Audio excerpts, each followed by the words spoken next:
Okay, चलिए तात्या टोपे के बारे में अपन पढ़ रहे हैं। 1857 की क्रांति में तात्या टोपे की क्या भूमिका रही उसके बारे में हम पढ़ रहे हैं। थोड़ा मेरे साथ साथ आपको बोलना है कि किस तरह से इनका आगे का चलता है। देखिए तात्या टोपे का जन्म कब हुआ था? 1814। थोड़ा जोर से बोलो, कब हुआ था? 1814। कहाँ पर हुआ था? यरवदा। कहाँ पड़ता है ये? महाराष्ट्र में।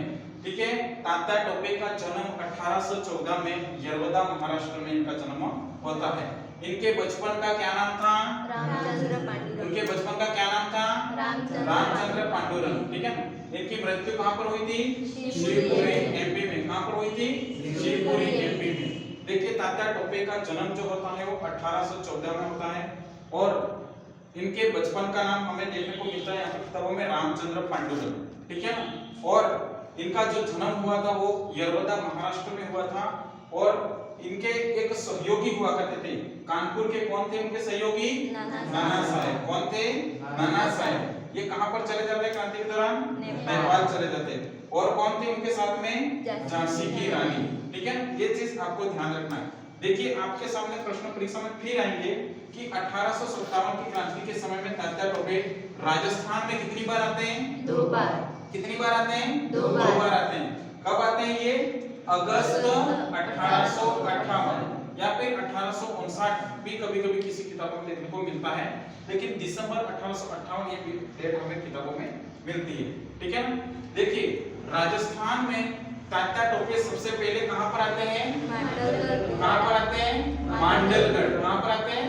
मांडलगढ़। ये कहां पर पड़ता है? भीलवाड़ा में पड़ता है। तो राजस्थान में सबसे पहले तात्या टोपे कहां पर आते हैं? मांडलगढ़ भीलवाड़ा में आते हैं। उन्होंने मांडलगढ़ भीलवाड़ा में कौन सा युद्ध लड़ा था? कुवाड़ा का युद्ध। कौन सा लड़ा था? कुवाड़ा का युद्ध। कब लड़ा था? 9 अगस्त 1858 को। ठीक है, 9 अगस्त 1858 को मांडलगढ़ भीलवाड़ा में आने के बाद एक युद्ध लड़ा था जिसका नाम था कुवाड़ा का युद्ध। ठीक है, ये युद्ध किस किसके मध्य हुआ था? कौन था? तात्या टोपे। दूसरा कौन था? रॉबर्ट्स। कौन था? रॉबर्ट्स। कौन जीत जाता है इस युद्ध को? रॉबर्ट्स जीत जाता है इस युद्ध को। ठीक है ना, और एग्जाम में प्रश्न आएगा कि यह युद्ध किस नदी के किनारे लड़ा गया था? कोठारी नदी। किस नदी के किनारे लड़ा गया था? कोठारी नदी। उसको उसी नदी पर कौन सा बांध बना हुआ है हमारे? मेजा बांध। ये मेजा बांध वाला जो प्रश्न है वो एग्जाम में कई बार परीक्षा में प्रश्न हमारे यहाँ पर आता है। ठीक है ना, तो तात्या टोपे की जो भूमिका है हमारे राजस्थान में 1857 की क्रांति से संबंधित ये 2 बार हमारे राजस्थान में आते हैं। उसके बारे में जहां जहां पर भी एक बार आते हैं जो बांसवाड़ा में आएंगे हमारे। ठीक है ना, तो ये तात्या टोपे के बारे में जो भी कंटेंट है आपको अच्छे से याद करना है और कोई भी समस्या आती है तो हम इसको मिलकर के समाधान करेंगे। ठीक है, और अब हमारे आज तात्या टोपे तक हम इतना पढ़ रहे हैं। नेक्स्ट हम जो क्लासेस जो स्टार्ट करेंगे वो हमारे दिवाली के बाद स्टार्ट होगी, क्योंकि आज से हमारे दिवाली का दिन शुरू हो गया है। आज जैसे कि धनतेरस गिनी जाएगी। ठीक है, इसके बाद में दीपावली आएगी, तो कम से कम 2 दिन तक हमें यहाँ पर छुट्टी रखनी है। और मैं आपको पुनः अपन क्लासेस जो स्टार्ट करेंगे वो वापस 21-22 तारीख से या 23 तारीख से हम स्टार्ट क्लासेस कर देंगे, जिसका संदेश मैसेज आपको ग्रुप में मैं दे दूंगा।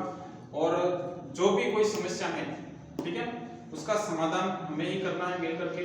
और आगामी जो एग्जाम जो आने वाले उसकी रणनीति एक नए जोश के साथ में हम दिवाली के बाद फिर से पुनः मिलेंगे। ठीक है ना, और मैं आपसे यही उम्मीद करता हूं कि आप इस दिवाली पे और आने वाले जो भी आपके सपने हैं, है ना, उसको और अधिक साकार करने के लिए, नए रास्तों की ओर बढ़ने के लिए आपको और अधिक मेहनत करने की जरूरत पड़ेगी। और इस मेहनत को हम लगातार प्रयास करेंगे और मेहनत को हम इतनी शानदार तरीके से मेहनत करेंगे कि आगे के रास्ते हमारे लिए और भी सरल हो जाएंगे। इसी के साथ मैं आपको पुनः आप सभी को दिवाली की हार्दिक शुभकामनाएं देता हूं। ठीक है, फिर हम मिलेंगे दिवाली के बाद में, यही है। और जो भी बच्चे दिवाली के बाद में जुड़ना चाहे उनको भी आपके साथ में लेकर के आना। सभी को मेरी ओर से हैप्पी दिवाली। धन्यवाद।